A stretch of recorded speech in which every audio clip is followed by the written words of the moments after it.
नमस्कार, मैं हूं मनीष कुमार एचपी न्यूज़ से और आज हमें ग्राम पंचायत सगरई में नवीन जी के साथ। तो आइए जानते हैं यहाँ की होने वाली समस्याएं और उन पर कार्य होने वाले इनके विचार। तो सबसे पहले सर जी आप अपना परिचय दीजिए। मेरा नाम नवीन प्रताप है और मैं यहाँ की जनता का चुना हुआ नवयुवा प्रधान हूँ। जी अच्छा प्रधान जी, ये बताइए कि आप पूर्व में भी प्रधान रहे थे क्या?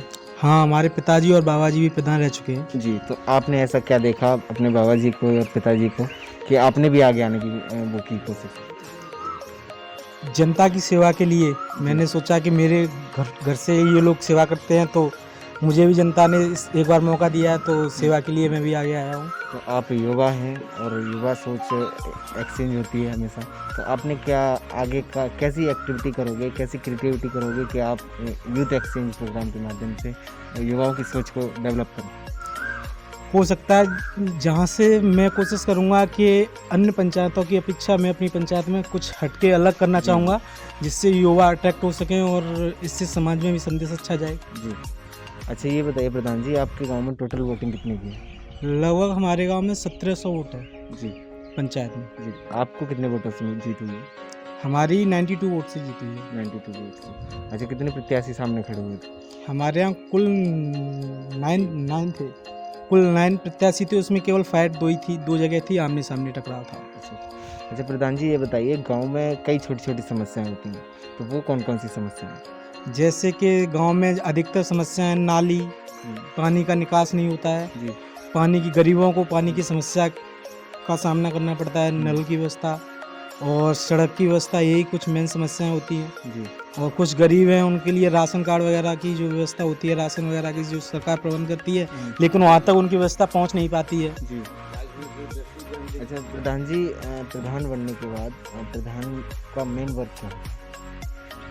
प्रधान बनने के बाद प्रधान का मेन वर्क होता है जो लोग पात्र हैं उन तक उनकी जो क्या बोलते हैं जो भी सुविधाएं आती हैं वहाँ तक पहुँचनी चाहिए, ये मस्ट है। इसीलिए ये छोटी इकाई है प्रधान की और इसीलिए ये चुनाव कराए जाते हैं सरकार द्वारा कि वहाँ तक लास्ट स्टेज तक विकास पहुँचना चाहिए।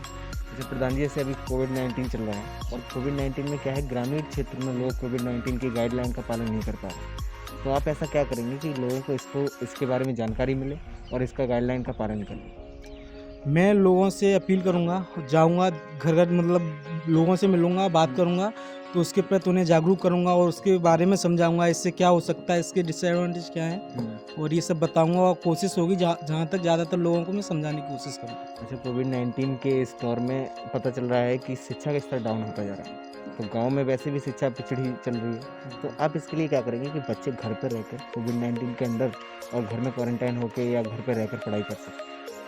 वैसे तो लगभग सभी स्कूल के प्रिंसिपल जो भी स्टाफ है उन्होंने ऑनलाइन क्लासेस का प्रबंध किया है, लेकिन जो भी व्यवस्था होगी ग्राम प्रधान द्वारा, अगर सरकार द्वारा जो भी दी जाएगी, जैसे बुक वगैरह अवेलेबल करनी है, टीचरों से घर तक पहुंचानी है, वो सारी व्यवस्थाएं होंगी और लोगों से मैं जहां तक अपील करूंगा कि अपने बच्चों को घर पे रख के खुद ही गाइड करें तो ज़्यादा बेटर रहेगा।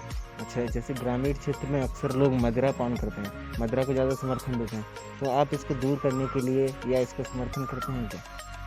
हाँ, मैं इसे दूर करने के लिए इसे समर्थन करता हूँ कि ऐसा नहीं होना चाहिए। तो इससे अगर मदिरापान कम होगा तो गरीबी रेखा भी कम होगी, क्योंकि लोग अगर अपने काम में लगे रहेंगे, थोड़ा बिजी रहेंगे, पैसा कमाएंगे तो उसके लिए विकास भी होगा, बच्चे सही ढंग से पढ़ लिख सकते हैं। अगर क्या होता है एक्चुअली कि लोग जाते हैं मजदूरी करने और वो 200 रुपये कमाए 100 रुपये का आके क्वार्टर पी लेते हैं, इससे अपने बच्चों की तरफ ध्यान नहीं दे पाते हैं, शाम को सब्जी पालन पोषण नहीं हो पाता है। तो मेरी अपील यही रहेगी वैसे लोगों से कि मदिरापान कम हो और क्या बोलते हैं बच्चों विकास के लिए और घर की देखभाल के लिए ज़्यादा। तो इसको दूर करने के लिए क्या कदम उठाए जा सकते हैं? इसके लिए जैसे सरकार ने मनरेगा वगैरह की योजनाएं चलाई हैं, उनमें लाभार्थियों को लाभ मिलना चाहिए और जैसे लोग हैं और जागरूक अभियान चलाना चाहिए जिससे लोग थोड़ा समझें। जी जी अच्छा प्रधान जी, आपको प्रधान पद मिला, जनता ने प्यार दिया, स्नेह दिया और प्रधान पद सौंप दिया, तो अभी आप आभार व्यक्त करना चाहिए? मैं जनता का बहुत आभारी हूँ और मैं तहे दिल से उनसे आभार व्यक्त करता हूँ, सभी जनता का जिन्होंने मुझे आप यहाँ पे नवयुवक प्रधान चुना है।